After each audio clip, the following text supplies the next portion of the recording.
Bonjour, bonjour et bienvenue dans ce nouveau live de Planétéo. Je suis Théo et je vous accueille aujourd'hui sur ma planète pour un nouveau live de lecture. Et oui, aujourd'hui, et si on lisait Érec et Énide, c'est notre troisième live sur cette œuvre de Chrétien de Troyes. Comme d'habitude, si vous me regardez en rediffusion sur YouTube, vous trouverez dans la barre de lecture de la vidéo ainsi que dans la description de la vidéo des timecodes qui vont vous permettre de passer l'introduction, de passer les éventuelles pauses que j'effectuerai durant ma lecture et d'aller directement au chapitre qui vous intéresse. Je rappelle que dans cette œuvre, il n'y a pas spécifiquement de titre de partie, de titre de chapitre, ça va pas être écrit partie 1, partie 2, ça va pas être écrit chapitre 1, chapitre 2, mais grosso modo, on a des grandes parties malgré tout qui se dessinent, qui sont précédées de quelques petites phrases qui pourraient, on va dire, qui pourraient s'apparenter à un titre de chapitre en quelque sorte. Vous savez, comme ça se fait parfois dans certaines œuvres, des petites phrases récapitulatives de ce qui va se passer dans le chapitre. Donc en fait, ça nous spoil le chapitre dans les grandes lignes. Donc fermez vos oreilles si vous voulez pas être spoil quand je commence à lire. Mais après, en vrai, jusqu'à présent, je trouve que ça n'a pas gâché le plaisir de découvrir la suite. Euh, on a déjà parlé, je sais, de ce sujet plusieurs fois en live, mais à titre personnel, je suis pas très sujet au spoil, sauf si évidemment l'œuvre, comment dire, et encore que ça dépend à quel point. Mais bon, bref, si l'œuvre est vraiment uniquement bonne, en fait, c'est plutôt ça.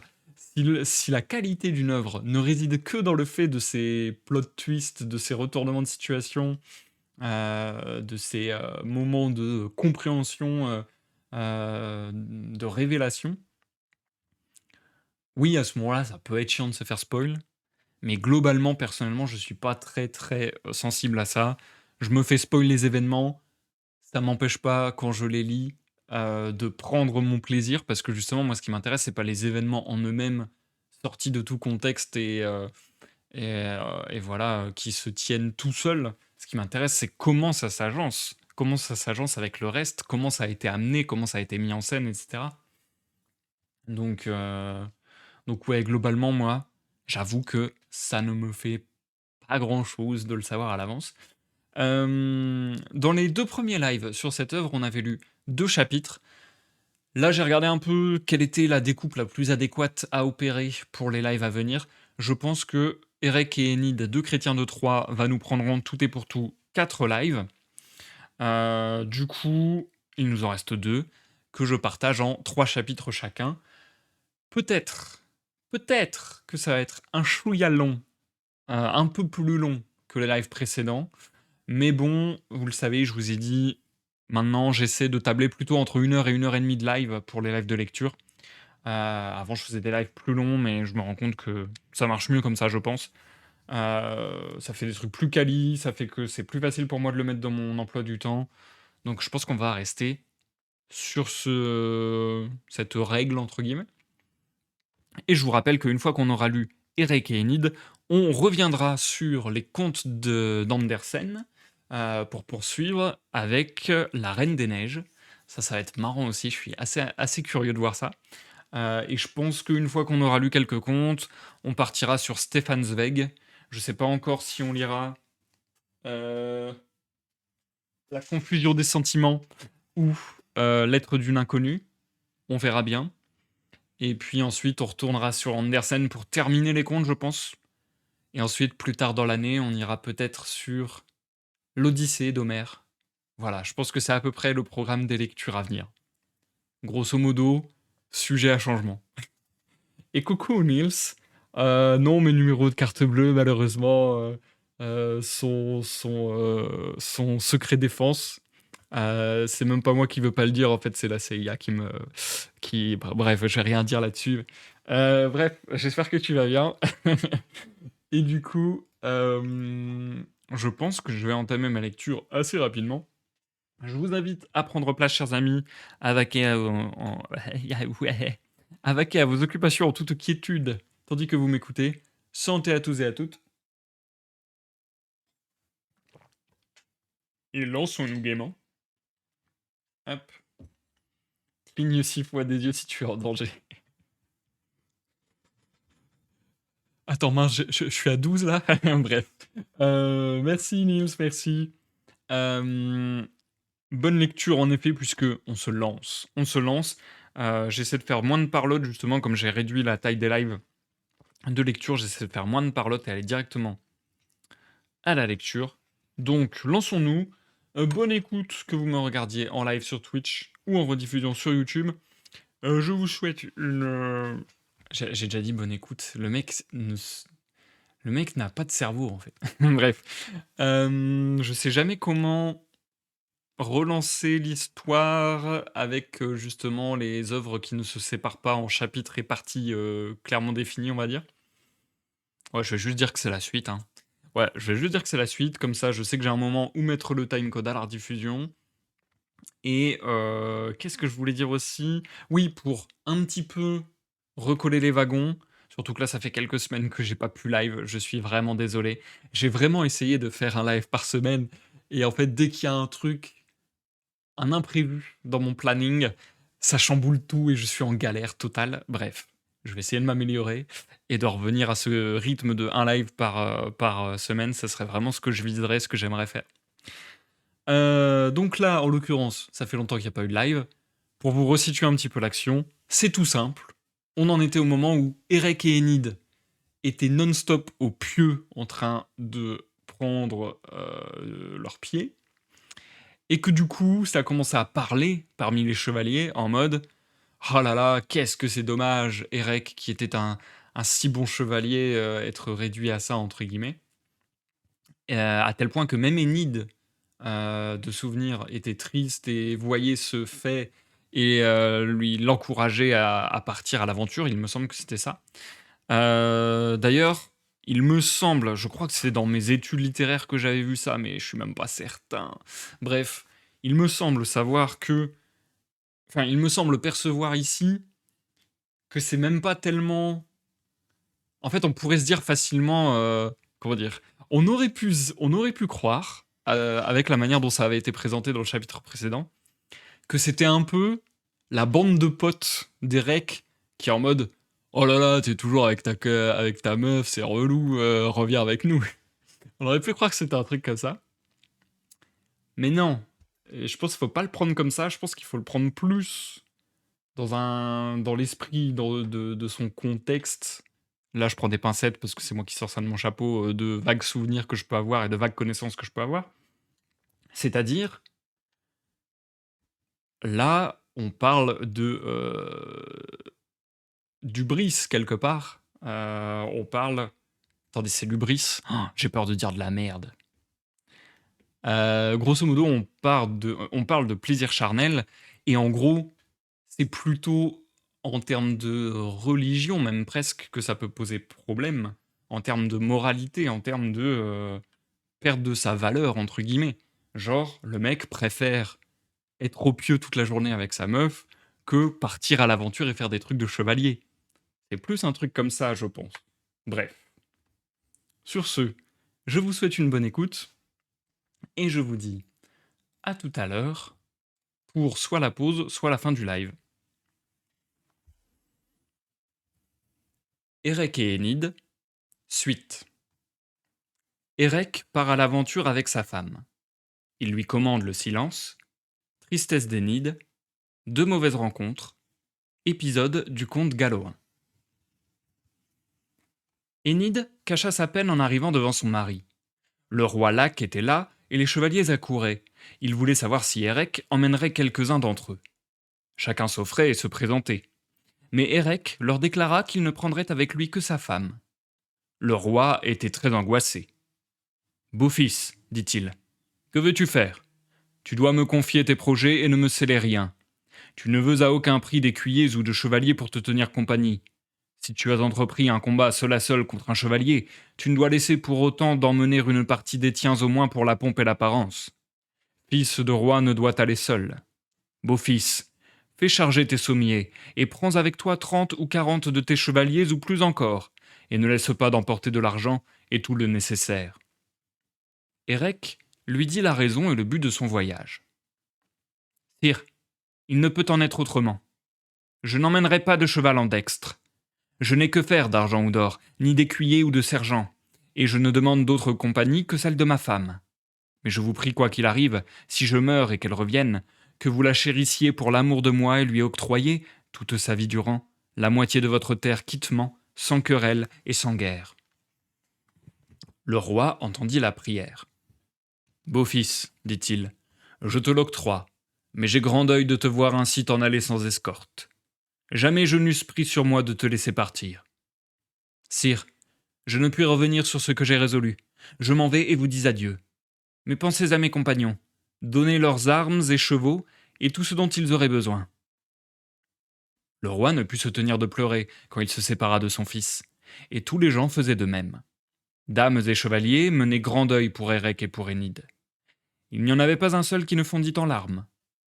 Ils le baisent et la collent, accablés de chagrin. Plus d'un s'empâme sur la place. Leur désolation n'eût pas été plus grande s'ils l'eussent vu tuer ou blessé à mort. Érec chercha à les consoler. « Seigneur, pourquoi pleurez-vous si fort ? Je ne suis pris ni estropié. Vous ne gagnez rien à vous lamenter. Si je m'en vais, je reviendrai quand je pourrai, ou quand à Dieu plaira. Donnez-moi congé, car vous retenez trop, et de vous voir pleurer, c'est pour moi une peine cruelle. » Ils mirent fin aux adieux. Érec et sa femme s'éloignèrent. Il l'emmène, il ne sait où, devant lui, à l'aventure. « Allez à grande allure, fait-il, et ne soyez si osés, si vous voyez quoi que ce soit, que vous m'adressiez la parole. Chevauchez en sûreté, mais gardez de dire un seul mot, à moins que je ne vous parle d'abord. »« À votre plaisir, dit Énide, et bonne chance. » Elle se mit devant et se tut, et ils ne se dirent mot l'un à l'autre, mais Énide était fort triste. « Hélas, pensait-elle, Dieu m'avait élevé à si grande joie, or il m'a abaissé en peu d'heures. Fortune qui m'avait tendu la main m'a bientôt repoussé. Si encore j'osais parler, j'oublierais vite ma peine. Mais je suis au désespoir de ce que mon mari m'a pris en haine. Il me déteste, je le vois bien, puisqu'il ne veut desserrer les dents, et je ne suis si hardi que j'ose chercher son regard. » Tandis qu'elle se parlait ainsi à elle-même, un chevalier sortit du bois, qui vivait de brigandage. Il avait avec lui 2 compagnons, et tous 3 étaient armés. Ils convoitaient le palefroid d'Énide. « Seigneur, voulez-vous que je vous dise ?» disaient l'un aux 2 autres. « Si nous ne gagnons aujourd'hui, nous sommes recréants et disqualifiés ou malchanceux à merveille. Une dame très belle et richement vêtue s'avance vers nous. Je gage que son palefroid avec la sambu, le poitrail et le licou valent 1000 livres de chartrain. Je ne demande que le palefroid pour ma part et vous aurez le reste. Dieu me sauve. Le chevalier n'emmènera rien de la dame. Je pense lui donner un assaut qui lui coûtera cher. Je l'ai aperçu le premier. Aussi est-il juste que j'engage la bataille. » Là-dessus, il pique tout droit, tenant l'écu serré sur sa poitrine. Ses 2 compagnons demeurent en arrière. Selon l'usage d'alors, un chevalier qui se fût joint à l'un des combattants eût été regardé comme un traître. Énide vit les brigands. Elle fut saisie de peur. « Mon seigneur sera sûrement tué ou pris, pensa-t-elle, car ils sont 3 et il est seul. La partie n'est pas égale. Celui qui s'approche le frappera par derrière avant qu'il ne soit garé. Serais-je si couarde que je n'ose l'avertir du danger qu'il court ?» Elle se retourna aussitôt. « Beau sire, cria-t-elle, à quoi pensez-vous ? Il y a là 3 chevaliers qui vont vous donner la chasse. Je tremble qu'ils ne vous fassent du mal. »« Quoi ? dit Érec. Vous me prisez bien peu, et vous êtes bien hardi d'enfreindre mon commandement. Cette fois je vous pardonne, mais que cela ne vous arrive plus, car vous seriez puni. » Là-dessus, il pique vers le brigand, il se défie l'un l'autre, et se précipite la lance allongée. Le brigand a manqué son coup, mais Érec, par une attaque franche, l'a mise en mauvais point. Il lui fend son écu du haut en bas. Son haubert ne protège pas le félon. Érec lui enfonce dans le corps un pied et demi de sa lance, et tandis qu'il la retire ruisselante de sang, le brigand trébuche et meurt. L'un des 2 autres s'élance sur le chevalier d'un air menaçant. Érec embrasse fortement son écu et devance l'attaque. Les blasons retentissent, la lance de l'autre vole en 2 tronçons. Érec lui plonge la sienne dans la poitrine du quart de sa longueur et le renverse du destrier, pâmé pour toujours. Cela fait, il piqua vers l'autre à la traverse. Quand celui-ci le vit venir à grande aire, il se mit à s'enfuir, épouvanté. Il cherche un refuge dans la forêt, mais sa fuite ne lui sert de rien. Érec le talonne et lui crie de toutes ses forces « Vassal, vassal, retournez! La retraite est inutile. Préparez-vous à vous défendre, ou je vous frappe par derrière. » Mais le fuyard n'a cure de l'entendre. Érec le poursuit et l'atteint, il lui assène un coup droit sur l'écu et le jette à terre. Il n'a plus rien à craindre désormais des 3 brigands. L'un est tué, le second navré à mort, et le troisième est hors de combat. Il s'empara des 3 chevaux, les lia ensemble par le frein. Ils étaient différents par le poil, le premier était blanc comme lait, le second noir et le troisième varié. Il regagna le chemin où Énide l'attendait, lui commanda de mener et de chasser devant elle les 3 chevaux, et de nouveau, il lui rappela qu'elle ne fût si hardie que d'oser de sa bouche lui dire un seul mot, s'il ne lui en donnait congé. « Je vous obéirai, beau sire, » répondit simplement Énide. Puis elle se tut. Ils continuèrent leur chemin. Ils n'avaient pas fait une lieue, lorsqu'au détour d'une vallée parurent 5 chevaliers, la lance sur le feutre et l'écu suspendu au cou. Ils allaient cherchant Pyrrhi. Quand ils virent venir la dame qui menait les 3 chevaux, et Érec qui suivait, ils se partagèrent en paroles tout le harnais, comme s'ils s'en fussent déjà saisis. Il ne fut pas de leur goût de rencontrer un obstacle auquel ils ne s'attendaient pas. La convoitise a du mauvais. Le fou souvent échoue dans ce qu'il entreprend, et tel croit tenir qui manque. Ainsi en fut-il de ces convoiteux.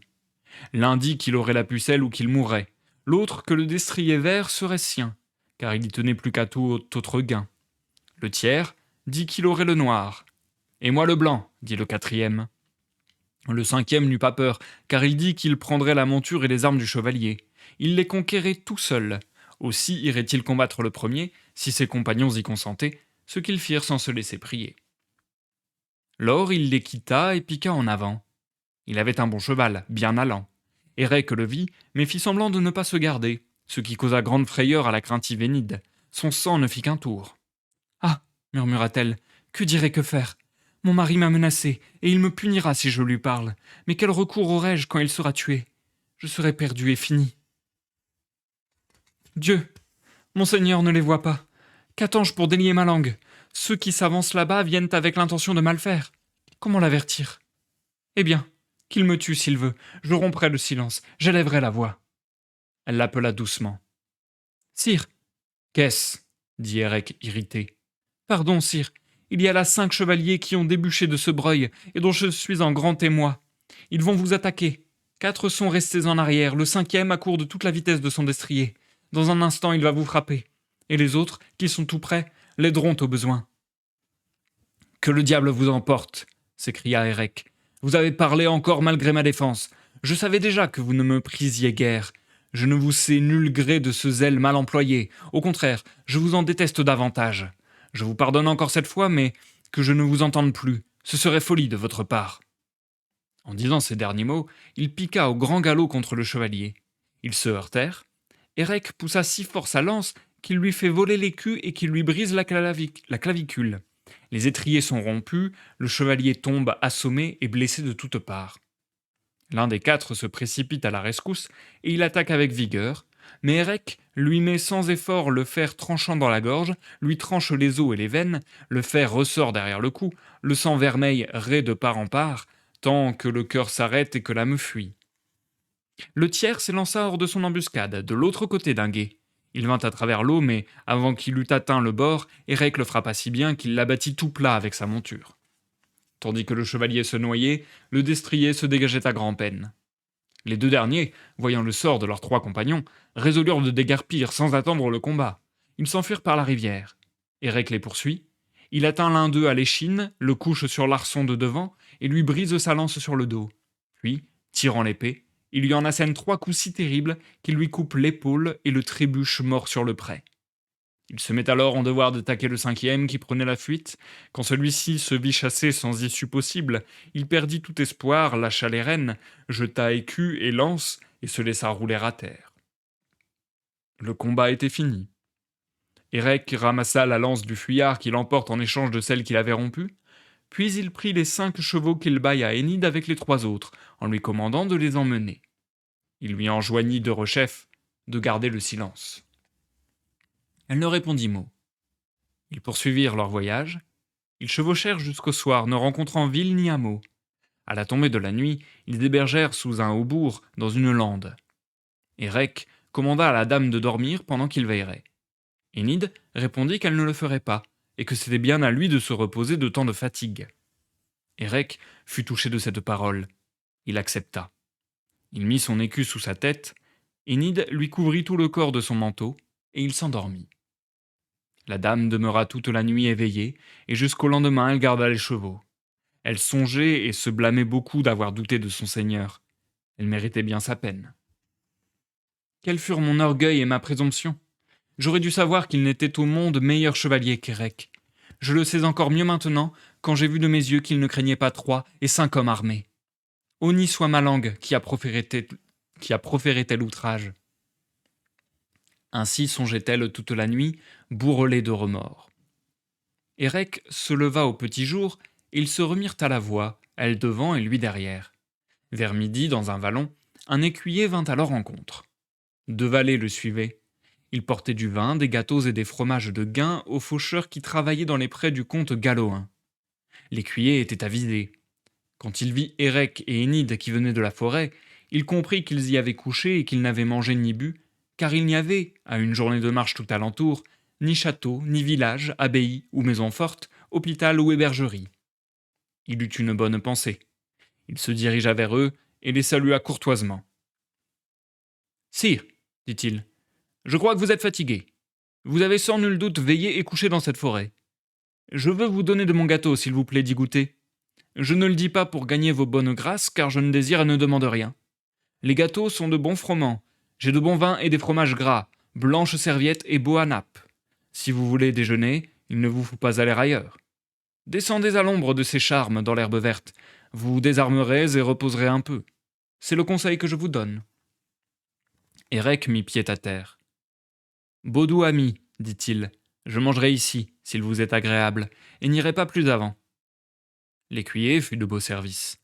Il aida la dame à descendre, et les valets qui s'étaient approchés tinrent les chevaux. Puis ils allèrent s'asseoir à l'ombre.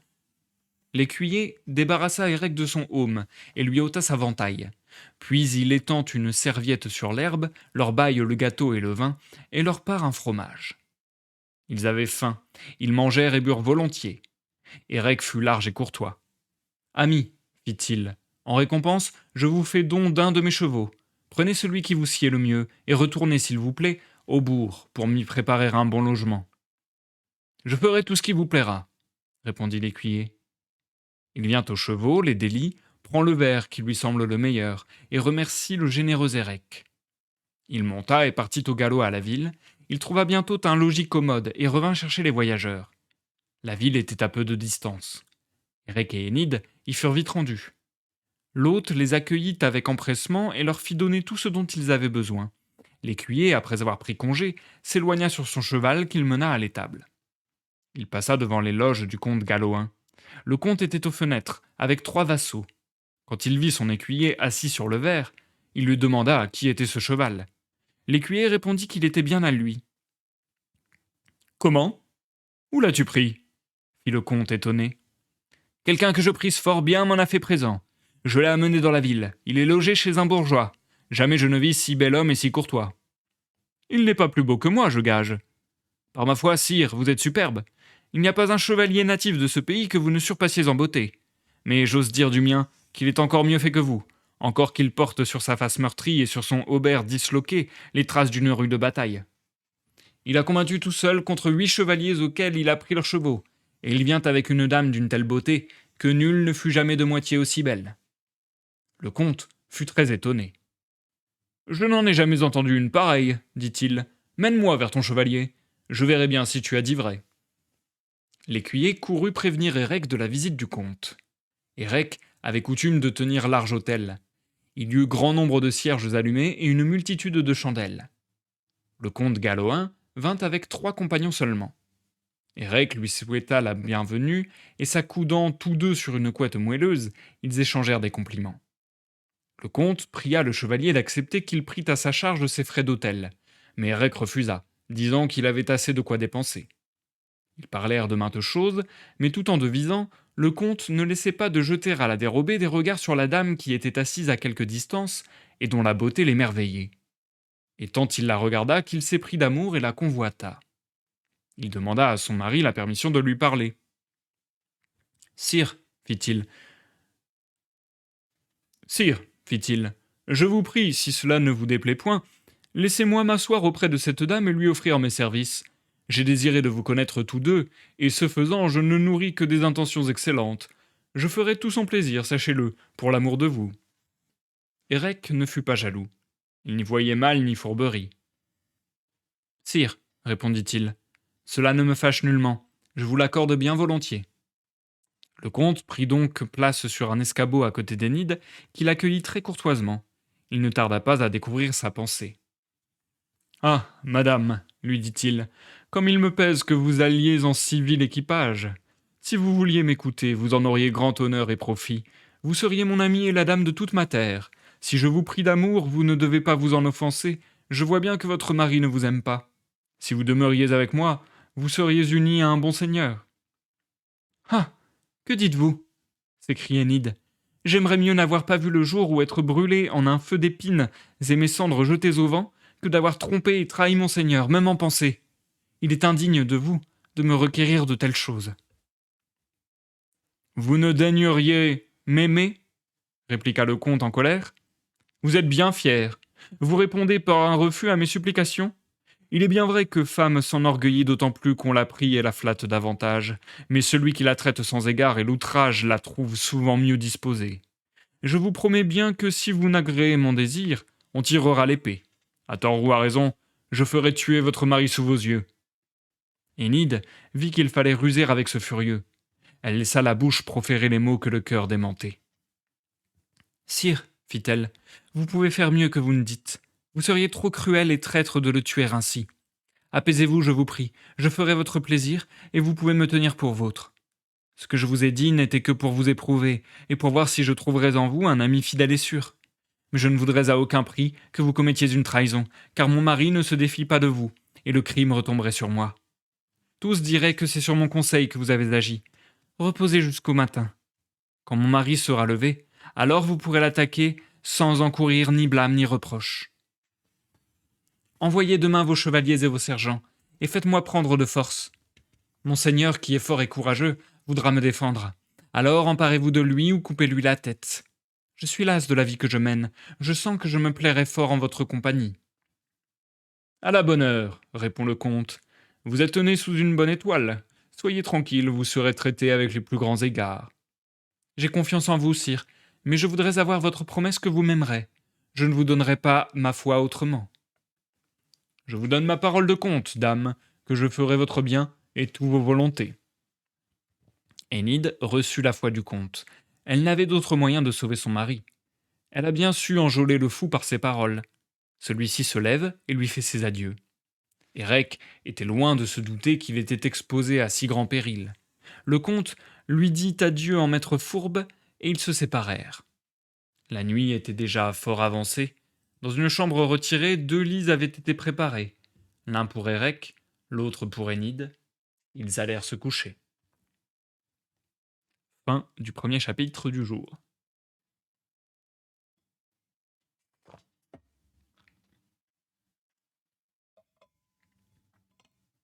J'enchaîne avec un deuxième chapitre. Le guet-apens de Galoin. Le traître est puni. Combat d'Érec et de Guivray le Petit. Outrecuidance de Queue et le grand sens de Gauvin. Sous la tente d'Arthur. Enid était très courroucée et très inquiète pour son mari. Elle ne put reposer de toute la nuit. Elle avait assez vu le comte pour le croire capable d'exécuter son odieux dessein. Elle savait bien que s'il parvenait à s'emparer d'Érec, il lui ferait un mauvais parti. Il serait tué sans recours. Mais avant le jour, si son mari veut bien l'écouter, leur départ sera chose accomplie. Érec dormit tranquillement, tant que l'aube fut proche. La tendre et loyale Enid comprit qu'il ne fallait pas attendre davantage. Elle se leva, se vêtit, et alla réveiller son seigneur. « Ah, sire de grâce, dit-elle, levez-vous promptement, car vous êtes trahi. Le comte est un félon prouvé. Si vous êtes découvert, vous n'échapperez pas à la mort. Le comte me convoite, et c'est pour cela qu'il vous hait. Mais s'il plaît à la divine bonté, vous ne serez ni tué ni pris. Dès hier soir, il vous eût aussi, si je ne lui eusse promis d'être son ami et sa femme. » Érec fut touché de tant de loyauté. Il prit les mains d'Énide. « Dame, fit-il, faites seller nos chevaux, et courez appeler notre hôte. » Les chevaux furent aussitôt sellés. Érec se vêtit et s'arma en toute hâte. Cependant l'hôte était accouru. « Sire, dit-il à Érec, quelle folie de vous lever à telle heure avant que le soleil ait paru. » Érec répondit qu'il avait une longue traite à faire et qu'il était soucieux de ne point partir trop tard. Il ajouta : « Sire, vous n'avez pas compté encore ma dépense. Vous m'avez reçu avec bonté et fait beaucoup d'honneur. Telle peine mérite bon salaire. Prenez au moins les 7 destriers que j'ai amenés séants, et déclarez-moi quitte. Je ne puis augmenter ce présent, pas même du montant d'un licou. » Le bourgeois fut enchanté du cadeau. Il s'inclina jusqu'à terre en rendant 1000 grâces. Là-dessus, Érec monta, non sans recommander à Énide qu'elle ne fût si hardie que de lui adresser la parole, si elle voyait quelque chose à l'horizon. Ils se remirent à la voie. Cependant, 100 chevaliers armés pénétraient dans la maison. Leur désappointement fut grand de n'y pas trouver Énide et son mari. Galoïn vit que la dame s'était moquée de lui, mais il découvrit la marque des fers et il se mit à la poursuite des fugitifs, la menace à la bouche et se promettant bien d'avoir la tête d'Érec s'il pouvait l'atteindre. « Cela ira mal pour qui éprônera mollement, fait-il, mais celui qui m'apportera la tête de ce chevalier m'aura bien servi à mon gré. » Ils se précipitent au galop, pleins de rage envers celui qui jamais ne leur avait fait de mal. Ils chevauchèrent tant qu'ils l'aperçurent à l'entrée d'une forêt, ils redoublèrent de vitesse. Énide entend des chevaux et le cliquetis des armes. Elle se retourne et voit que le val en est rempli. Elle ne put se tenir de parler. « Aïe, sire, fait-elle, aïe, voyez l'ost que le comte amène contre vous. Sire, chevauchez plus vite jusqu'à ce que nous soyons à l'abri dans le bois. Nous pouvons échapper encore, mais si vous allez à cette allure, vous êtes en péril certain, car vous n'êtes pas de force égale. » « Vous me prisez peu, répondit Érec, et dédaignez mon avertissement. J'ai beau vous prier, vous êtes incorrigible. Mais si Dieu me donne la grâce d'échapper d'ici, vous le paierez cher, ou il faudra que j'aie bien changé. » Il se retourna et vit le sénéchal qui bondissait sur son cheval. Devant tous, il fit une pointe hardie à 4 portées d'arbalète. Il n'avait pas oublié son armure. Il était équipé d'une façon resplendissante. Érec estima le nombre de ses adversaires. Ils étaient bien 100. Il jugea qu'il fallait donner la chasse à celui qui était le plus près. Ils s'élancèrent l'un sur l'autre à grands coups de lance. Érec lui planta son épieu d'acier dans le corps. Ni l'écu ni le haubert ne valurent au sénéchal plus qu'une simple étoffe. Le comte alors piqua, l'insensé. Il ne portait que l'écu et la lance, car il avait telle confiance en lui qu'il n'avait voulu s'armer autrement. Il fit preuve d'une grande témérité, car devant tous ces gens il galopa plus de 9 arpents. Quand Érec le vit hors de la troupe, il gauchit vers lui. Le comte attendit le choc sans broncher. Ils s'attaquèrent avec ardeur. Le comte frappa le premier son adversaire à la poitrine, avec telle force que celui-ci eût guerpi les étriers s'il n'y eût été bien fixé. Le bois de l'écu craqua et le fer passa de l'autre côté, mais le haubert était si bon que pas une maille n'en fut rompue, et le comte y brisa le fût de sa lance. Érec riposta si rudement qu'il perça l'écu du comte et lui en enfonça plus d'une aune à travers le bas-ventre et qu'il l'abattit du destrier, pâmé. Cela fait, il tourna bride et piqua dans la forêt à grande allure. Voici Érec enforesté. Les autres accourent auprès de ceux qui gisaient sur le pré. Ils affirment et jurent entre eux qu'ils le poursuivront 2 ou 3 jours plutôt qu'ils ne le prennent et ne le tuent. Le comte, qui était grièvement blessé, entendit ce qu'il disait. Il se dressa, autant qu'il le pouvait, sur son séant, et entr'ouvrit les yeux. Il commençait à s'apercevoir qu'il avait commis une action félonne. « Seigneur, dit-il, je vous recommande à tous qu'il n'y ait un seul de vous assez hardi pour faire un pas de plus. Retournez tous sur le champ. J'ai mal agi, je me repens de ma vilainie. La dame qui m'a trompé est pieuse, sage et courtoise. Sa beauté m'avait affolé. Comme je la désirais, j'ai voulu tuer son seigneur et la retenir de force. Le châtiment que j'ai mérité ne s'est pas fait attendre, car j'ai agi en déloyal et traître forcené. Il n'y eut jamais meilleur chevalier que celui-ci. Jamais je ne lui causerai de dommages ou que je puis le rencontrer. Je vous ordonne à tous de retourner. » Ils s'en allèrent alors tristement, en emportant le sénéchal mort dans l'envers de son écu. Le comte vécut encore longtemps, car il n'était pas blessé à mort. Érec et sa femme allaient toujours au grand galop. Ils suivaient une voie entre deux plessis. Après avoir erré longtemps, ils se trouvèrent dans un pré fauché. Au bout du plessis, il y avait un pont tourni, par devant une haute tour qui était ceinte d'une muraille et d'un fossé large et profond. Ils passèrent rapidement le pont, mais à peine s'y étaient-ils engagés que le seigneur de cette forteresse les aperçut du haut de sa tour. De lui, je puis dire en vérité qu'il était très petit de corps, mais hardi et de grand cœur. Quand il vit Érec traverser le pont, il descendit en bas et fit mettre sur un grand destrier fauve une selle à lion d'or.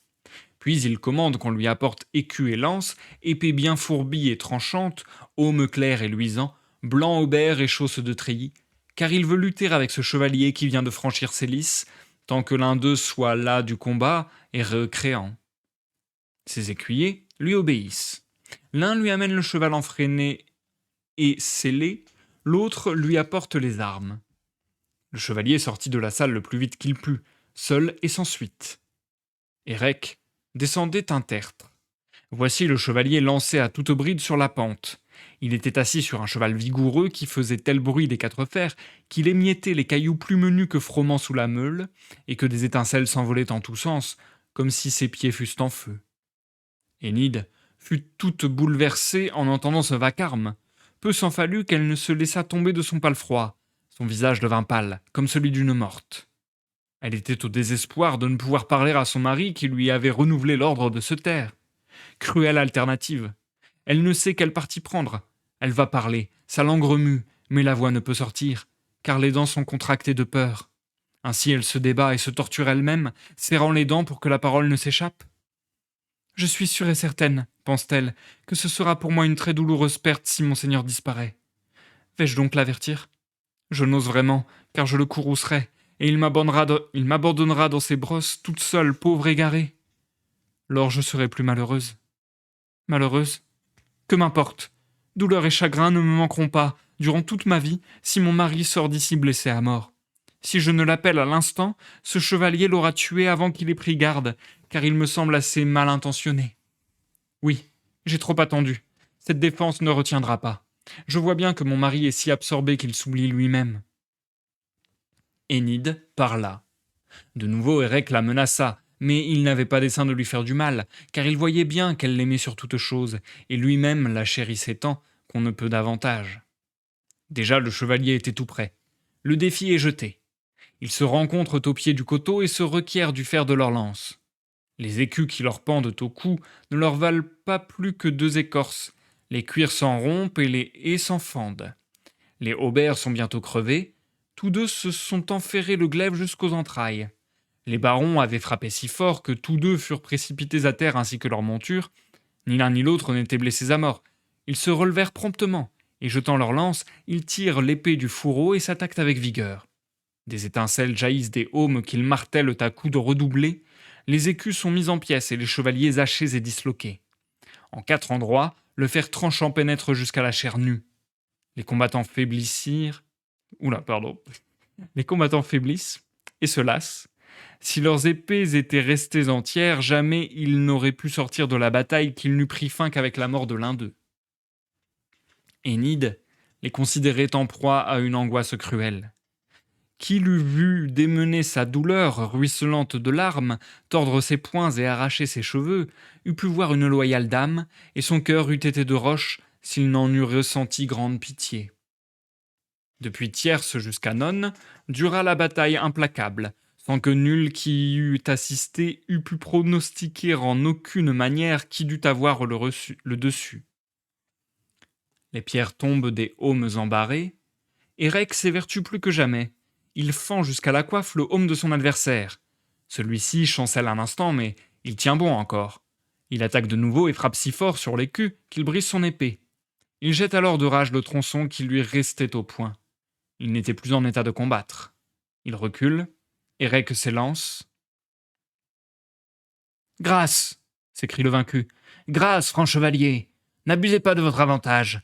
Maintenant que je suis désarmé, vous pouvez me tuer ou me prendre vif, car je ne puis me défendre. »« Puisque tu m'implores, répond Érec, Je veux que tu t'avoues outré et conquis. Tu seras épargné si tu te mets en mon pouvoir. » Le chevalier hésite à répondre. Ce que voyant Érec pour lui faire peur, lui court sus, l'épée levée. « Grâce !» fait alors le chevalier épouvanté. « Vous m'avez vaincu, puisqu'il ne peut en être autrement. » « Cela ne suffit pas, répond Érec. Vous ne vous en irez quitte que si vous me dites votre nom et votre être, et je vous dirai le mien. »« C'est juste, sire. Je suis roi de cette terre.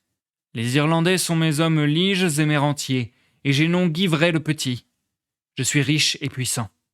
Il n'y a seigneurie qui confine à ma terre qui ne soit sous mon commandement. Je n'ai voisin qui ne me redoute, tant soit-il glorieux et magnifique. Mais je serai très flatté d'être votre familier et votre ami dorénavant. » « Je me vante, dit Érec, d'être assez bon gentilhomme.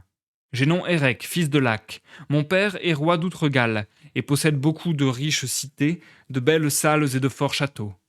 Roi ni empereur n'en a davantage, hormis le roi Arthur. J'accepte celui-là, car personne ne peut se comparer à lui. » Guy Vray s'émerveilla fort. « Sire, dit-il, voilà qui me remplit de surprise et de joie. S'il vous plaît de demeurer dans ma terre et dans mon manoir, je vous y comblerai d'honneur. J'y renoncerai plutôt que vous n'en fussiez seigneur au-dessus de moi. Nous avons besoin tous deux de médecins, et j'ai près d'ici un recet à moins de 8 lieues. Je veux vous y mener avec moi.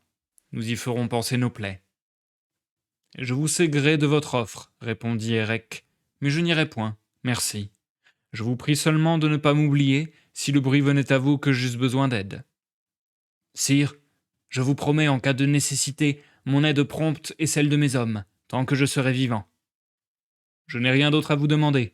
Vous m'avez donné votre foi, vous êtes mon ami, si les actes répondent à la parole. » Là-dessus, ils s'embrassèrent. Jamais fin ne fut si douce à si dure bataille. Chacun par amour et magnanimité trancha de sa chemise, et ils se bandèrent leurs plaies. Ils se dirent ensuite adieu. Guy Vray s'en retourna seul, et Érec reprit sa voix. Il aurait eu besoin d'onguents pour médeciner ses plaies. Cependant, il ne cessa pas de marcher tant qu'il vint en une plaine, proche d'une forêt peuplée de cerfs, de biches et de daims, de chevreuils et de toutes sortes de gibiers et de sauvagines. Le roi Arthur et la reine, et l'élite de leurs barons, s'y trouvaient par aventure. Le roi voulait demeurer 3 ou 4 jours dans la forêt pour son plaisir, et dans ce dessein, il avait fait planter ses traits, tentes et pavillons. Messire Gauvin, las d'une longue chevauchée, venait d'entrer dans la tente du roi. Tout auprès était un charme contre lequel il avait appuyé son écu et sa lance. Il avait attaché le gringalet à une branche. Le sénéchal Queux, qui passait par là, vit le cheval de Gauvin tout scellé et enfreiné. Il le prit et monta dessus pour se divertir, puis, s'emparant de la lance et de l'écu, il partit au galop. Il allait au long d'un vallon lorsqu'il rencontra Érec. Celui-ci le reconnut, ainsi que les armes et le cheval. Mais Queux ne le devina point. L'écu d'Érec avait reçu tant de coups d'épée et de lance que la peinture en était tombée. Énide, pour ne pas être reconnu, rabattit sa guimpe sur son visage comme pour se protéger contre le hâle et la poussière. Queux fit un bond en avant et prit Érec par la reine sans le saluer. Il l'interpella avec insolence. « Chevalier, je veux savoir qui vous êtes et d'où vous venez. »« Lâchez-moi, dit Érec, cela ne vous regarde pas. »« Ne vous fâchez point, reprit Queux. Je vous le demande pour votre bien. Je vois que vous êtes blessé. Vous serez bien logé cette nuit, si vous voulez venir avec moi. Le roi Arthur et la reine sont près d'ici, dans ce bois où des tentes sont dressées. En bonne foi, je vous conseille de venir voir la reine et le roi, qui seront charmés de vous accueillir. »« C'est fort bien dit, dit Érec, mais je ne puis m'arrêter. J'ai un long voyage à faire. Laissez-moi partir, j'ai trop tardé déjà. Il fait encore assez jour. »« Vous êtes fou de refuser, répondit Queux. Il pourra vous en cuire. Allons, venez vite, que je ne vous prenne. »« Vassal, fit Érec dédaigneusement, vous êtes bien imprudent de m'emmener de force. » Lors il mit l'épée à la main. « Vassal, laissez ma bride et retirez-vous. Je vous retiens pour un présomptueux et un insolent. Je vous frappe si vous continuez. » Queux le lâcha, prit du champ, puis revenant sur ses pas, il le défia. L'un gauchit vers l'autre, mais Érec fut généreux. L'outrecuidant était sans armure. Il prit la lance du sénéchal par le fer et lui poussa la crosse au beau milieu de l'écu, de telle sorte que, lui heurtant la tempe et lui serrant le bras contre la poitrine, il lui fit faire la culbute. Érec s'empare du destrier et le baille à Énide. Il allait l'emmener, mais que, en l'amadouant, le pria d'être généreux. Vassal, ce cheval ne m'appartient pas. Il est au plus vaillant chevalier du monde, monseigneur Gauvin. Je vous demande de sa part de lui renvoyer son destrier. Vous en recueillerez de l'honneur et vous agirez ainsi en homme franc et sage, et je serai votre messager. Érec répondit. Vassal, prenez-le. Puisqu'il est à monseigneur Gauvin, je n'ai pas droit de le prendre. Que remonta donc? Il vint au trèfle du roi. Il fit le récit de sa rencontre. Le roi appela Gauvin. Beau neveu, si vous êtes franc et courtois, allez tôt après ce chevalier et demandez-lui aimablement son nom et son être. Si vous pouvez le persuader de venir ici, n'hésitez point. Gauvin monta sur son gringalet. 2 valets l'accompagnèrent. Ils eurent bientôt joint Érec, qu'ils ne reconnurent point. Gauvin les salua. Érec lui rendit son salut. Sire, fit le noble Gauvin, le roi Arthur m'envoie à vous. La reine et le roi vous mandent leurs saluts et vous prient de venir vous divertir avec eux. Cela ne peut vous être de quelque profit et ne saurait vous nuire en rien. Ils sont tout près d'ici. Je remercie beaucoup le roi et la reine, répondit Érec, et vous-même qui me semblez bien né et de bonne compagnie. Je suis mal portant et j'ai le corps couvert de blessures, et cependant je ne quitterai pas mon chemin pour prendre autel. Merci, retirez-vous. Gauvin était homme de grand sens. Il s'écarte un peu et dit en l'oreille à l'un de ses valets d'aller trouver le roi et de lui recommander qu'il abatte sur-le-champ ses trèfles et ses ocubes de toile et qu'il les fasse tendre à 3 ou 4 lieues de là sur le chemin. Il n'avait pas d'autre moyen pour faire connaissance avec le meilleur chevalier du monde et l'héberger dans son pavillon. Le valet partit et s'acquitta de son message. Le roi fit aussitôt déplier ses tentes et charger ses sommiers. Arthur monta sur l'Aubagu, Guenièvre sur son palefroid norrois, et ils allèrent devant eux. Pendant ce temps, monseigneur Gauvin ne cessait de retarder le chevalier. « J'ai plus marché hier, dit celui-ci, que je ne ferai aujourd'hui. Sire, vous m'ennuyez, laissez-moi partir. Vous m'avez fait perdre une grande partie de ma journée. »« Je veux aller encore un peu avec vous, répond messire Gauvin, si vous le permettez, car j'ai encore tout le temps avant la tombée de la nuit. » Tout en conversant, ils arrivèrent devant les trèfles nouvellement tendus. Érec vit bien que cette fois, il serait hébergé malgré lui. « Ah, Gauvin, aïe, vous m'avez ensorcelé. Votre habileté a eu raison de mon entêtement. Puisqu'il en est ainsi, je vous dirai mon nom. Le cacher ne me serait d'aucun profit. Je suis Érec, qui fut jadis votre compagnon et votre ami. » En entendant ce nom, Gauvin ne se tint pas de joie. Il souleva le aume d'Érec et lui délaça l'aventail. Ils s'embrassèrent longuement. « Sire, dit-il, cette nouvelle sera très agréable à monseigneur, et madame en sera très heureuse. Je veux les avertir. Mais auparavant, il me faut embrasser et complimenter madame Énide, votre femme.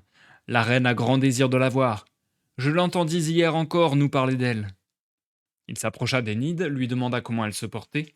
« Sire, répond Énide, je n'aurais mal ni douleur si je n'étais inquiète pour mon mari. Je souffre de voir qu'il n'a pas un membre qui ne soit couvert de plaies. »« J'en suis aussi peiné, répondit Gauvin. J'ai bien failli pleurer quand j'ai vu sa pâleur. Mais la joie de le revoir fut telle que ma tristesse s'est envolée. Or venait le petit temple. J'irai devant grande allure pour prévenir le roi de votre arrivée. » Il éperonna le gringalet et vint au pavillon du roi. « Sire, et vous, madame, dit-il, réjouissez-vous. Érec et sa femme seront ici dans un instant. » Le roi se dressa de surprise. La reine était très joyeuse, et c'est à qui le plus vite sortira des tentes. Ils courent tous au-devant d'Érec et d'Énide. Le roi les salue, et la reine doucement les baise et les accole. On désarma le chevalier. Quand ils virent ses blessures, leur visage se rembrunit. Le roi Arthur soupira profondément. Il fit apporter un onguent qu'avait composé sa sœur, la fée Morgane. Il était de telle vertu qu'il n'était pas une plaie, soit sur les nerfs, soit sur les jointures, qui en fut guérie au bout d'1 semaine, pourvu qu'elle en fût ointe 1 fois par jour. Quand les plaies d'Érec furent lavées, essuyées et rebandées, Arthur l'emmena, ainsi qu'Énide, en la tente royale. Il voulait, pour preuve de son amour, les retenir 15 jours pleins dans la forêt, tant que le blessé fut guéri et sain. Érec remercia le roi. Si affaibli que je sois, sire, nul ne me détournera de ma voie. Je m'en irai dès demain, au petit jour. Le roi hocha la tête. Quel dommage, dit-il, que vous ne vouliez pas demeurer. Attendez au moins que vous soyez rétabli. Ce serait un grand malheur si vous mouriez dans ces forêts. C'est assez, dit Érec. J'ai entrepris ce voyage, je ne demeurerai en aucune façon. Le roi vit que toute prière était inutile. Il commanda d'apporter tôt le souper et de mettre les tables. Les sergents s'empressèrent d'obéir. C'était un samedi soir. Ils mangèrent du poisson et du fruit, brochets et perches, saumons et truites, puis des poires crues et cuites. Puis l'on se coucha sans tarder. Érec fit lit à part à cause de ses plaies. Dans un lit à côté, sous une couverture d'hermine, Énide coucha avec la reine, et elles dormirent en grand repos jusqu'au matin.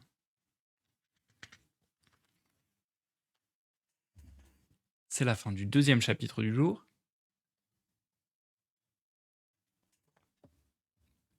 Et je vais essayer d'enchaîner avec le dernier.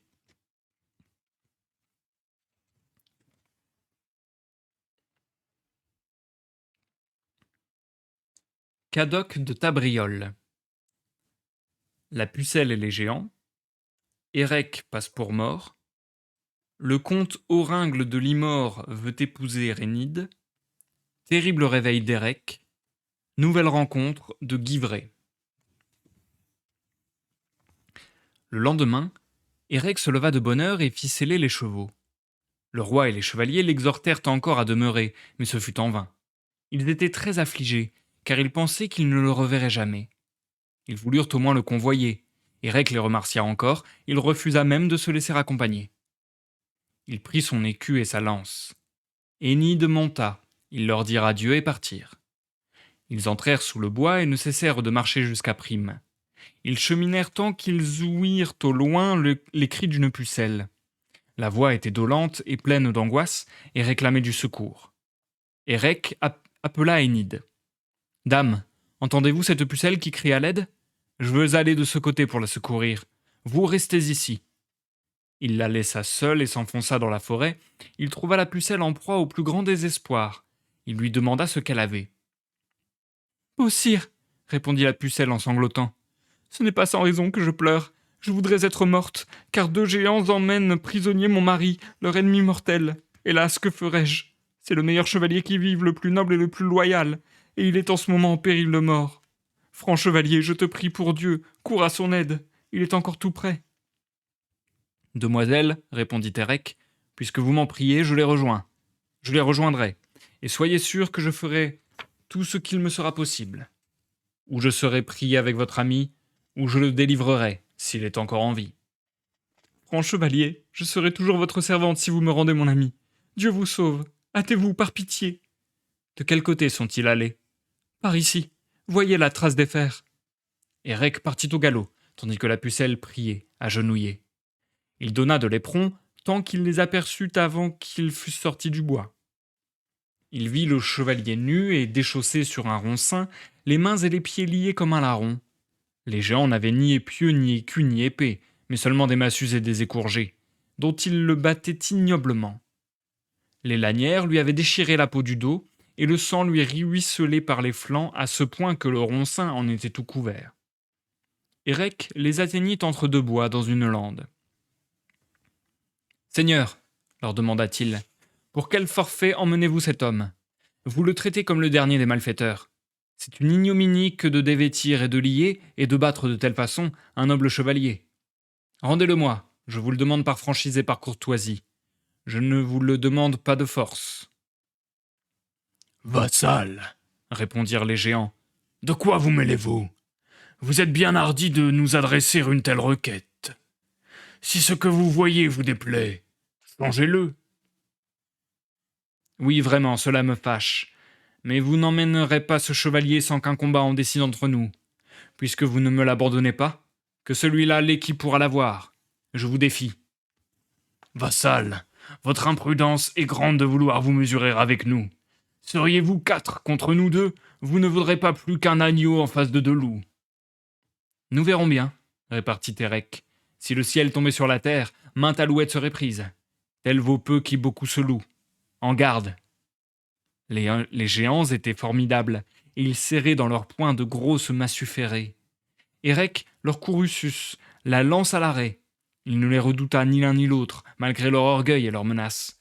Il frappa le premier dans l'œil. Le fer traversa la cervelle et ressortit par le chignon, et le géant tomba mort. Ce que voyant, l'autre s'élance avec furie pour venger son compagnon.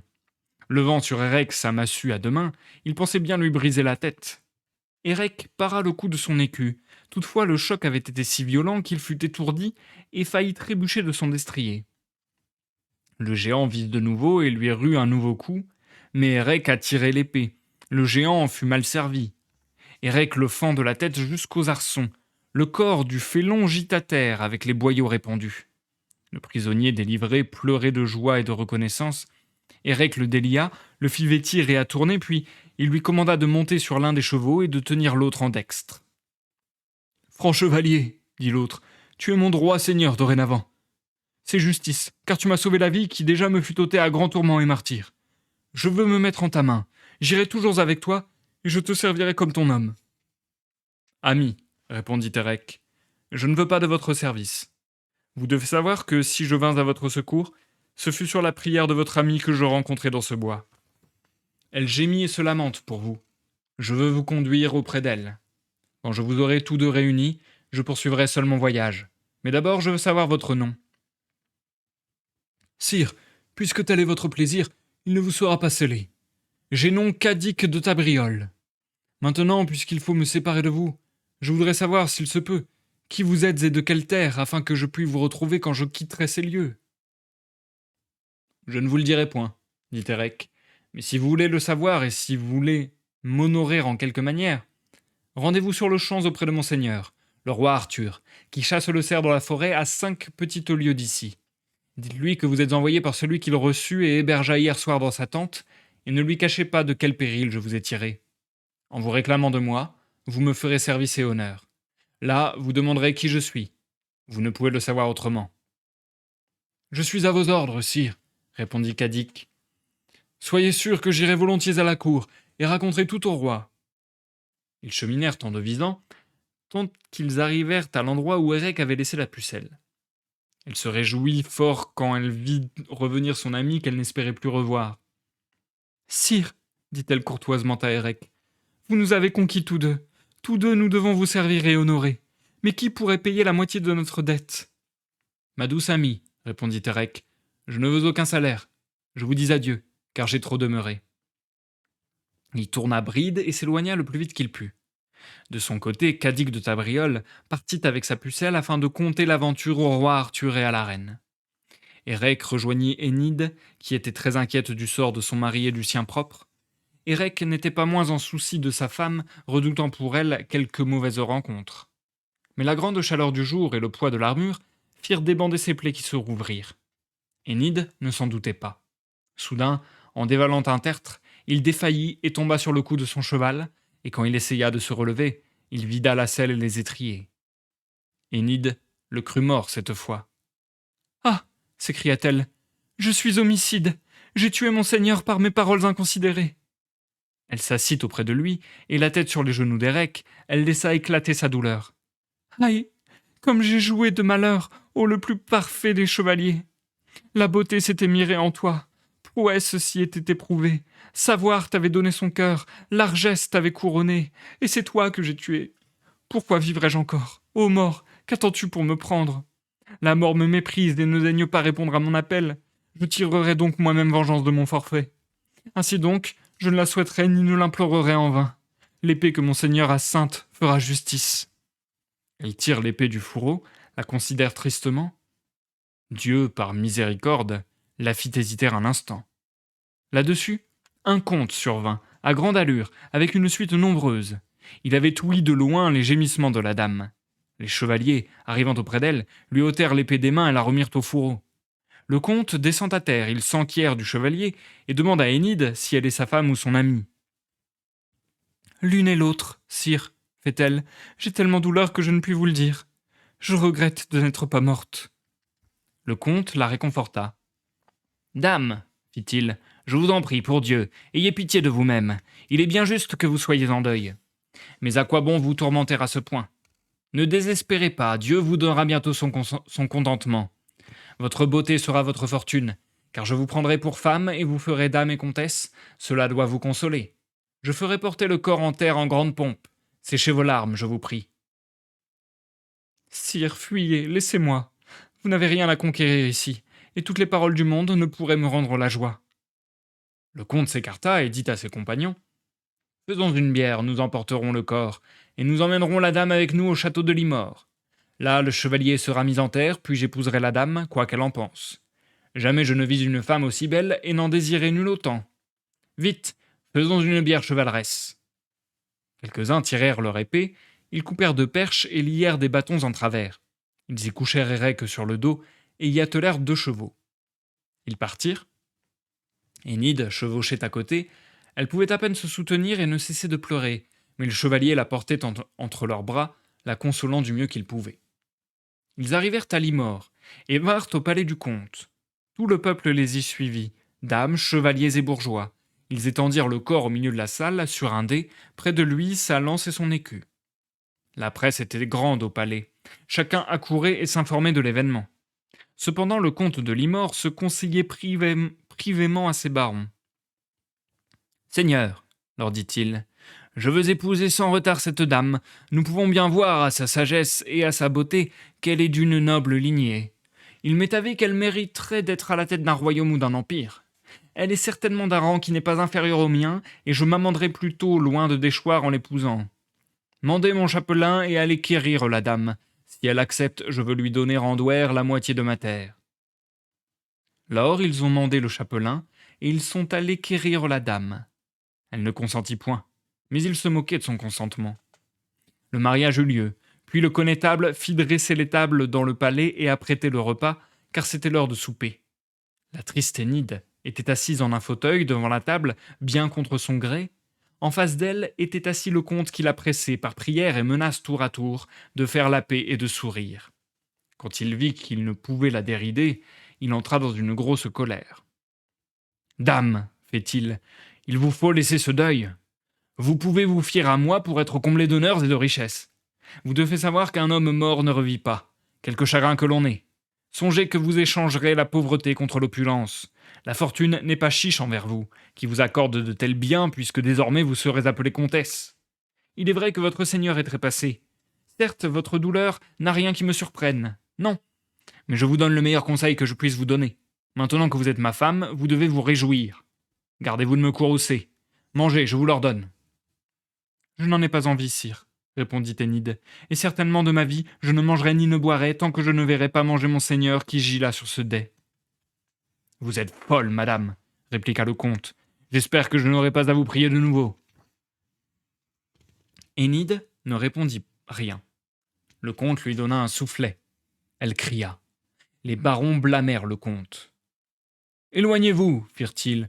Vous devriez avoir honte de frapper cette dame parce qu'elle ne mange pas. C'est grande vilainie. Cette dame est désespérée de la mort de son mari. Nul ne doit lui en faire grief. »« Taisez-vous.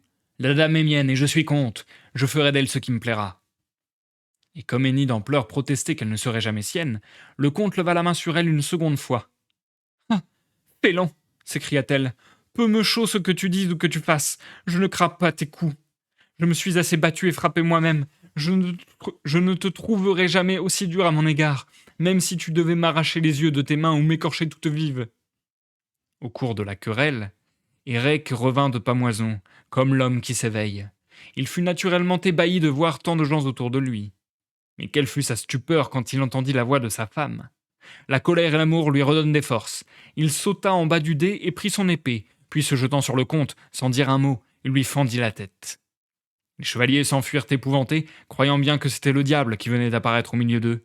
Ils vidèrent le palais, criant « Fuyez, fuyez, voici le mort !»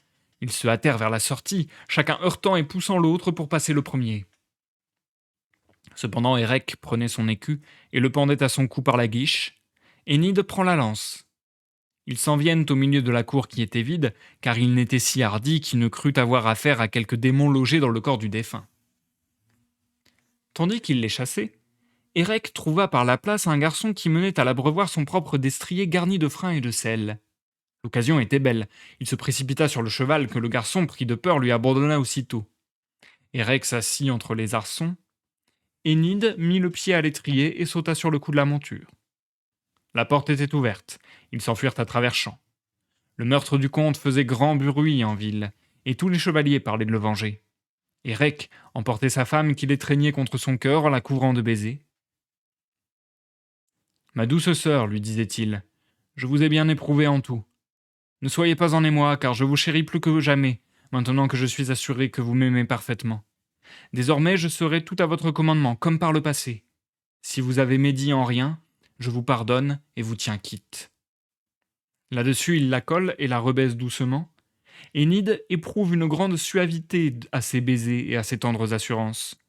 Ils vont à grande allure à travers la nuit, cependant que la lune claire leur montre le chemin. La nouvelle vite ébruitée de ce qu'il s'était passé à Limor était parvenue aux oreilles de Guivray. On lui avait conté qu'un chevalier avait été trouvé mort dans la forêt, auprès d'une femme fort triste et si belle, qu'Iseult eût semblé sa suivante. Le comte Oringle avait fait emporter le corps, dans le dessein d'épouser la dame qui s'y refusait. Quand Guivray apprit ces faits, il fut inquiet, car il lui souvint aussitôt d'Érec. Il résolut, s'il était bien vrai qu'il fût mort, d'aller quérir la dame et de faire enterrer le chevalier en grande pompe. Il assembla donc 1000 chevaliers et sergents pour prendre le château et le mettre au besoin à feu et à flamme, si le comte ne voulait rendre de bon gré le défunt avec la dame. À la lune qui luisait claire, il conduisait ses gens vers Limor, aume lacé, aubert vêtu et l'écu pris au col. Il était près de minuit lorsqu'Érec aperçut au loin une troupe armée. Il crut qu'il était joué, mort ou captif sans retour. Il fit descendre Énide près d'une haie. « Restez ici, dame, dit-il, jusqu'à ce que ces gens soient passés, car je ne sais ce qu'ils vont cherchant. Peut-être ne prendront-ils pas garde à nous, mais je ne vois d'aucun côté où nous pourrions nous échapper s'ils voulaient nous nuire. Je ne sais si mes chefs m'en adviendra. Toutefois, ce n'est pas la peur qui m'empêchera d'aller à leur rencontre, et si je suis assailli par l'un d'eux, je ne manquerai pas de jouter, bien que je sois brisé de fatigue. Vous, demeurez ici toute coite, et m'attendez patiemment. » Guivray, lui aussi, avait vu le chevalier. Ni l'un ni l'autre ne s'était reconnu, car un nuage enveloppait la lune. Érec était faible et tout cassé, l'autre entièrement guéri de ses blessures et de ses coups. Érec sera bien téméraire s'il ne se fait connaître au plus tôt. Guivray éperonne vers lui sans rien dire, Érec de son côté ne sonne mot. Il tente une chose au-dessus de ses forces. Quand le coureur est à bout, il est contraint au repos quoi qu'il fasse. Ils s'ajustèrent l'un l'autre, mais la lutte n'était pas égale. Guivray bouta sa lance avec telle vigueur qu'il porta Érec à terre par-dessus la croupe de son cheval. Et c'est la fin de ce chapitre. Je ne retrouvais plus mon marque-page. Hop. C'était la fin de ce chapitre, c'est donc la fin de la lecture pour aujourd'hui. Hop. Nous passons à l'outro du live, les amis.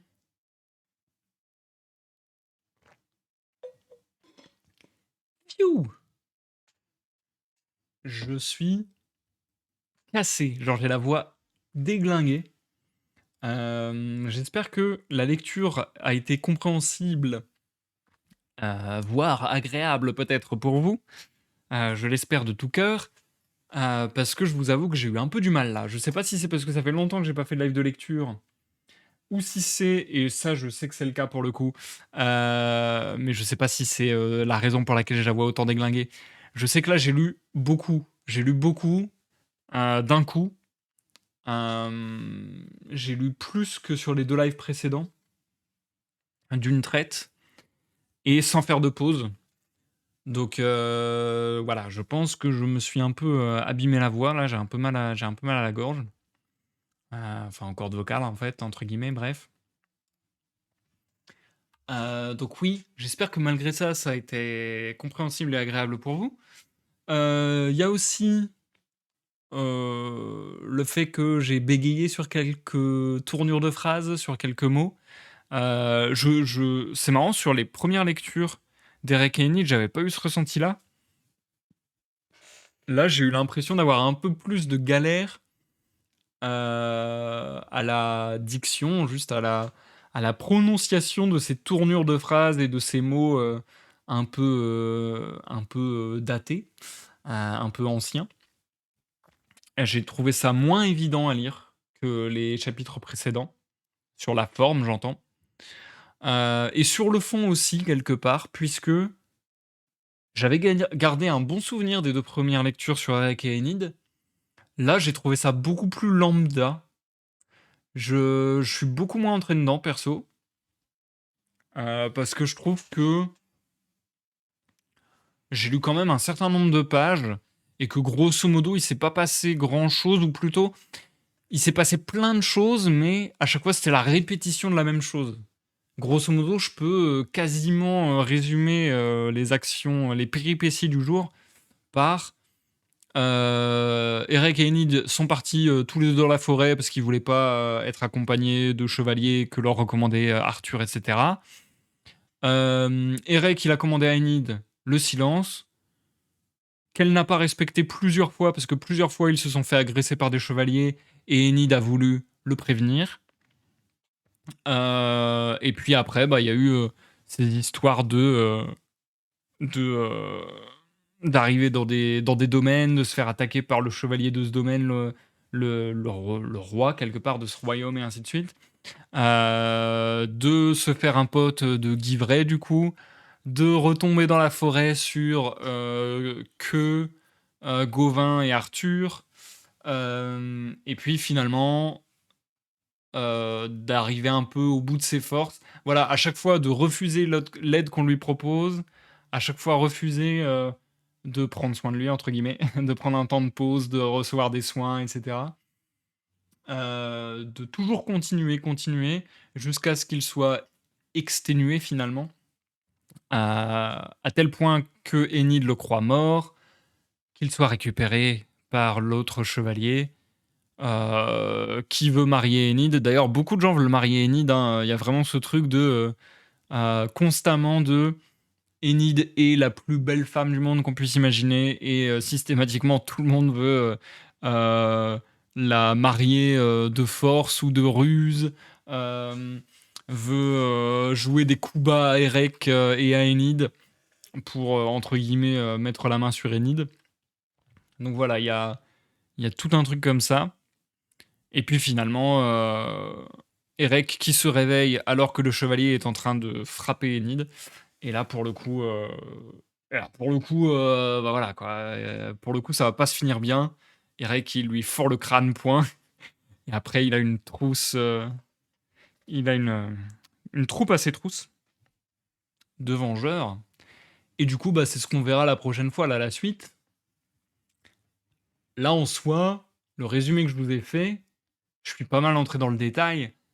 Mais grosso modo, c'est assez répétitif finalement. C'est toujours le même pattern, même si c'est un peu ce que je vous avais déjà expliqué. C'est ce dont on avait déjà parlé lors des lives précédents. Ce sont des manières d'écrire qui font partie de cette forme littéraire en fait du roman de chevalerie, du lait chevaleresque, du lait féerique aussi, des contes aussi. Donc le fait de d'avoir un peu une action qui se répète plusieurs fois, comme là le fait qu'Enid à chaque fois elle ne se taise pas. Donc voilà, ça fait partie intégrante du genre, j'ai envie de dire. Mais c'est vrai que j'ai eu tendance à trouver ça un peu redondant et ennuyeux aujourd'hui. Parce qu'en plus, du coup, c'était vraiment constamment du combat. Enfin, en tout cas, beaucoup de je rencontre quelqu'un et je me fous sur la gueule avec lui, quoi. Donc, on voit qu'il y a des codes chevaleresques d'ailleurs, parce que à chaque fois, ça se passe à peu près de la même façon, quoi. Avec à chaque fois tout le cérémonial aussi de épargnez-moi et je serai à votre service et machin, machin. Enfin, bref. Donc ouais, autant j'avais bien apprécié les 2 premières parties de lecture que j'avais fait, les 2 premiers lives de lecture que j'avais fait sur Erek et Enid, autant aujourd'hui, j'étais un peu moins dedans, j'ai trouvé ça sympa sans plus. Peut-être aussi qu'il y avait, le truc de la découverte lors des premiers lives et que là, voilà, ça c'est retombé. C'est sympa, je suis content de le lire mais un peu déçu, on va dire, par la lecture du jour. Et après, il y a des choses aussi que j'arrive. Mais ça, c'est l'édition que j'ai dans les mains, malheureusement. Parfois, ça m'aide pas pour la lecture. Il y a des grosses coquilles. Il y a des lettres qui sont pas les bonnes dans les mots. Genre, par exemple, ça va être écrit le au lieu de la, ce genre de choses. Et du coup, c'est parfois un peu perturbant pour faire une lecture convenable. Notamment, un truc qui m'a choqué, et là, pour le coup, je me dis, c'est pas possible, ça peut pas être une coquille, mais en même temps, je vois pas ce que ça peut être d'autre. Dans le titre, on va dire, du dernier chapitre, il y avait Cadoc de Tabriole. Et une fois qu'on parle de ce personnage dans le chapitre, c'est écrit Cadic plusieurs fois. Et je crois 0 fois Cadoc de souvenir. Alors, est-ce que c'était dans le texte original et est-ce que, comme on en a déjà parlé, il y a plusieurs versions d'un même mythe et que du coup, un même personnage a plusieurs noms possibles et que parfois il est appelé Cadoc, parfois il est référencé à Cadik et ainsi de suite? Ou est-ce que là, c'est une erreur d'édition? Je suis incapable de le dire, mais j'avoue que ça me fait un peu chier du coup. Euh, je regarde un peu, parce qu'il y a des notes, à la fin il y a un glossaire. Je regarde un peu si je vois des choses dans le glossaire qui pourraient nous intéresser. Genre là, ouais, il y a un glossaire des noms propres. Ouais, non, il y a pas Kadik, il n'y a pas Kadok. Il n'y a pas Kadik, il n'y a pas Kadok. Je sais pas si je vous lirai le glossaire plus tard. Mais ouais, peut-être. Il y a quelques mots qui pourraient être intéressants. D'ailleurs, ça me fait penser à l'époque quand j'avais lancé ça.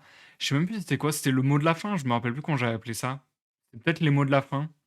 À la fin d'une lecture, quand on allait voir la définition de certains mots. Et ces temps-ci, je sais pas pourquoi j'ai envie de refaire ça à titre personnel dans ma vie privée. Presque, c'est un truc que je me suis déjà dit souvent depuis que je suis enfant. Et presque là, je retrouve le goût et l'envie de faire ça.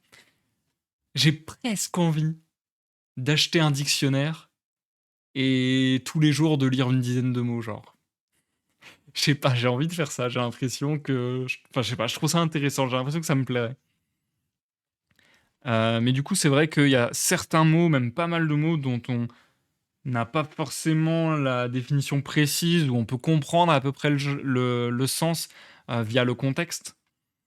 Par exemple, l'écourgé, dont j'ai parlé plusieurs fois dans ces lives, qui est un fouet à plusieurs lanières, ça on a pu le comprendre aujourd'hui avec l'apparition des ogres.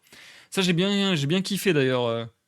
C'est- C'était presque intégré au récit comme si c'était tout à fait normal de dire qu'il y avait des ogres, ce qui est assez étonnant mais en même temps intéressant.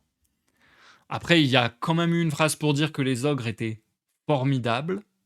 Donc voilà, ils sortent un peu de l'ordinaire quand même.